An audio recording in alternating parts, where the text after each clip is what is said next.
Because the degree of the numerator, which is equal to 2, is less than the degree of the denominator, which is equal to 3, we can already set up the form of the partial fraction decomposition for this rational function. Because we have distinct linear and quadratic factors in the denominator, then each of these factors will correspond to just one fraction in the partial fraction decomposition. So we're going to have here something over x plus 1 and then plus something over x squared plus 4. Now, if the denominator is just a linear expression, like in the form ax plus b, or it's a power of a linear expression, then we know that the numerator must be a constant. So let's say equal to a.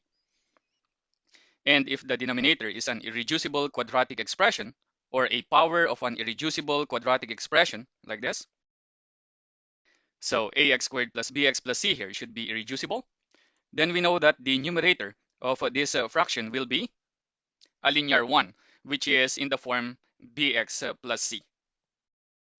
So to find the value of a, we can use the cover-up technique. So a here is just the value of 4x squared plus 2x, and then plus 23 over, we cover the denominator of a, which is x plus 1, and what remains in the denominator is just x squared plus 4. And we evaluate this when x is equal to -1, which is the x value that makes the denominator of a equal to 0. And we'll get here positive 4 and then minus 2 plus 23 all over 1 plus 4. So that is 5. And this is equal to 25 over 5. This is just equal to 5. Now, how do we find the values of b and c? Since we know already that the sum of these two fractions is equal to this one, therefore we can write the bx plus c over x squared plus 4 as 4x squared and then plus 2x plus 23 all over x plus 1 and then times x squared plus 4. And then minus a is equal to 5 over x plus 1. And what we can do here is actually to combine these two fractions into a single fraction. And you'll see that the numerator will have a factor of x plus 1. So that we can cancel the x plus 1 in the denominator and we'll be left with the factor x squared plus 4. So to combine this into a single fraction, we first make the denominator of the second fraction as x plus 1 times x squared plus 4. So we have to multiply the numerator as well by x squared plus 4. So here we'll get, so our denominator is just equal to x plus 1 and then times x squared plus 4. And then we have here 4x squared plus 2x and then plus 23. And then minus 5x squared and then minus 20.